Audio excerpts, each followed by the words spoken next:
Hi everybody, welcome back to New Day, New Way. I'm Anne-Marie. Today I'm going to talk about language, not just the language we use socially or in business, but the language we use with other people in our lives close to us, and the language we use with ourselves. And it's going to be pretty interesting, so stick around.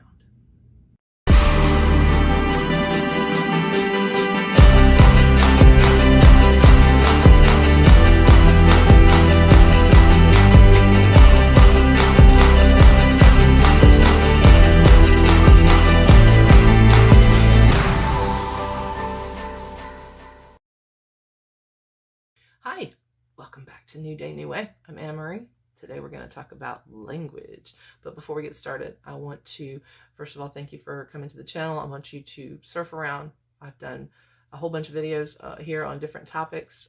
At New Day, New Way, we are all about creating our best selves so that we can create our best lives. And I choose to do that through entrepreneurial education, which there are links to and I will get to later in the video. First, I would like you to go ahead and tap that subscribe button. Please do subscribe so you can come back and see me, and hit the little bell if you'll just and it'll ding and let you know when I upload something that you might be interested in. Today I would like to talk about language, and I'm not talking about cultural language, societal language, curse words, and this is not that kind of video.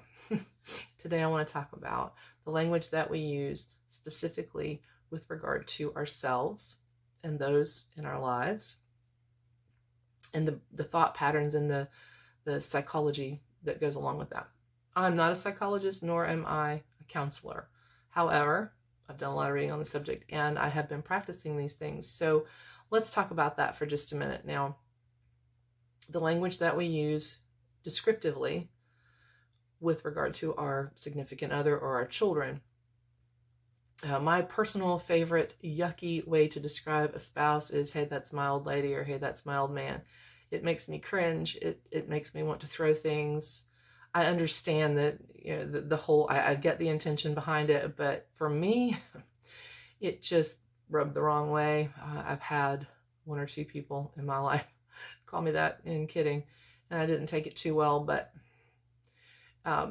for me, it's a box that I was being put in. And I try never to do that, with my spouse, although, in joking around, we do that.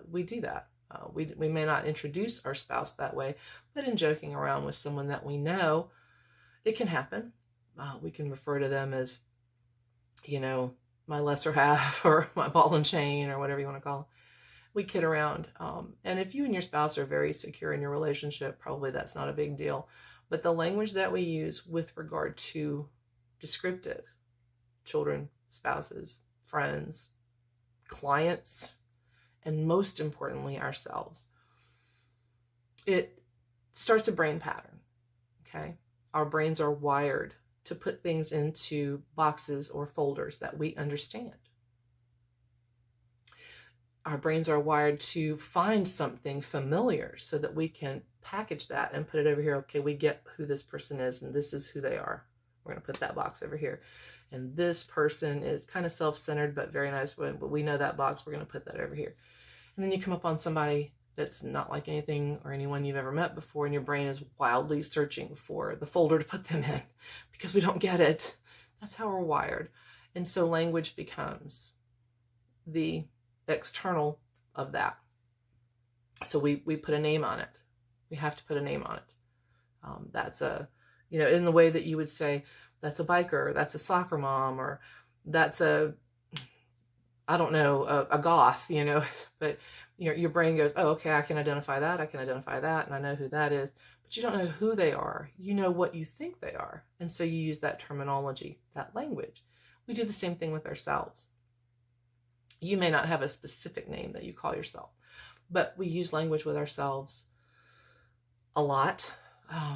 In a humorous way. I do, in a humorous way. Some people don't. Some people just, they either toot their own horn or they slam themselves. They have these descriptive things that they're used to using about themselves. I tend to use humor. I was bullied as a child, so I tended to be very, very quiet and withdrawn. But I wasn't, my personality was never comfortable with that.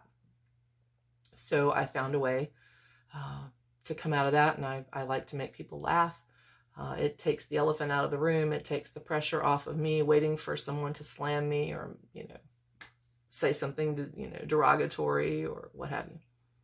Because I've already done it, it takes the wind out of their sails and I get a laugh and everything's cool. However, over the years, even joking around, certain things become thought patterns of how you see yourself, and it adjusts the lens of how you see yourself on any given day. As women, women can attest to this. You have days where you wake up and you feel like you could leap tall buildings in a single bound. You feel good. There's nothing really going on. You're not having any issues, and you put on that outfit and you feel like, yeah, even the makeup looks good today. I'm going to crush it. Then you might get up one morning and you feel like a little bloated, or your back hurts, and so nothing you put on is going to look right. The makeup's going to look wrong. Your hair sucks, blah, blah, blah, because you're seeing it through the lens of what you're saying in your head. Okay. Keep this in mind with other people as well. The words you use for them adjust the lens of how you see that person. If you continually refer to someone as lazy or selfish, you're really never going to see them any other way, and it limits them. And if you say it, enough, especially, good Lord, I hope you never say it to a child, but if you say it enough, then no matter what they do in their life, no matter how they grow, you're never going to see them any other way, because you've already put them in this box, and that limits them, and it limits their ability to affect your life in a positive way. It also limits your ability to affect their life in a positive way, because you just kind of, oh yeah, selfish and lazy, or oh yeah, conceited, or oh yeah, just totally needy, and I don't have the energy. We know these people. But I'm sorry, it just tickles me because we've all done it. I'm even guilty of it. There's some people that are so outrageously one thing, like they go out in public they want to be outrageous. They want to be, this, that, or the other. And so your brain doesn't have any trouble putting them into a box. But be careful about those boxes. I don't like boxes. I tend to put people in folders. And the reason I do that is because folders are open at the top. Folders can be added to or subtracted from. I get this from working in an office for the last, I don't know how many years of my life. That analogy came to me recently. With a folder, like I was doing, you do employee evaluations or what have you. With a folder, you can add things or take things out that no longer apply, right? So keep a folder for yourself. As you grow and mature, as you grow as a person, as you learn to treat yourself better, to speak to yourself better, as you learn new things that are pulling you forward on your journey, you can subtract the things out of that folder that you don't need anymore. Just take them out, put them in the shredder, burn them. I prefer to burn them because then they're gone forever. Gone forever. Whew. Released into the atmosphere, bad stuff, you don't need it anymore. Same with other people. If you have a relationship with someone, you understand that relationships have ups and downs and difficult times and things that you're going to have to decide if you're in it for the long haul, or if you are, really just ready to I can't anymore. This is not fixable. So we go through these things in our lives. I don't have to explain relationships in that sense to you, but with a folder on that person, and mine with my spouse, probably about this thick, 17 years, my second spouse.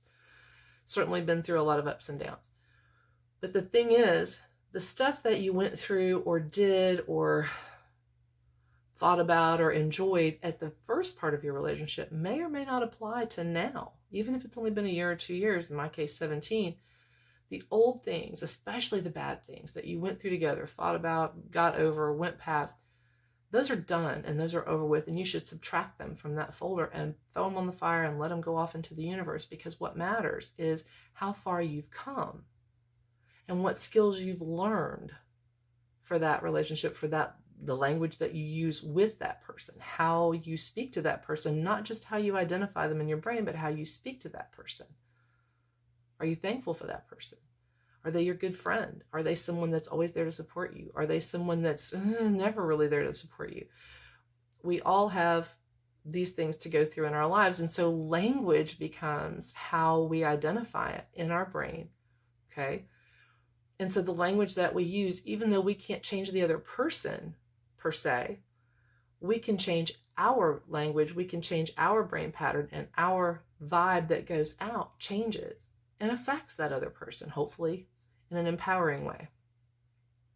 So language is super powerful, not just to convey our ideas, not just to give life to things that we dream about, not just to tell someone how we feel about them or how we feel about an issue.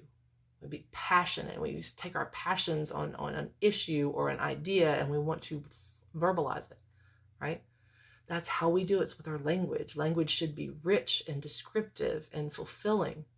And it should be empowering. It should be interesting, right? So language is everything with regard to how we approach the world, how the world sees us, what kind of vibe we're putting out there. And so it starts right there with you and with the people in your closest circle.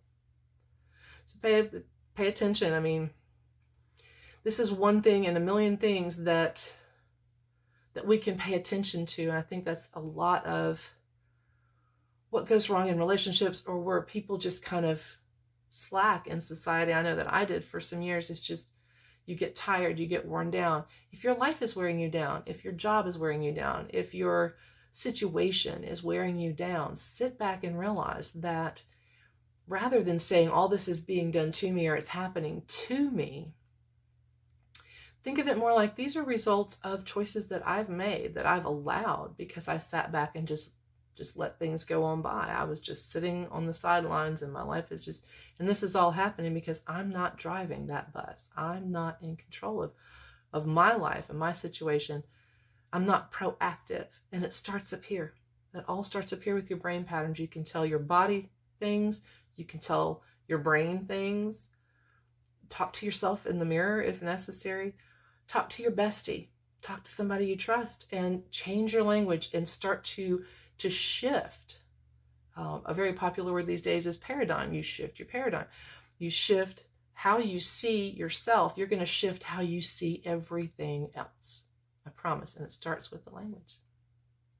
Okay, that's all I got for you today. Please don't forget to hit subscribe and come back and see me. Smash the little bell.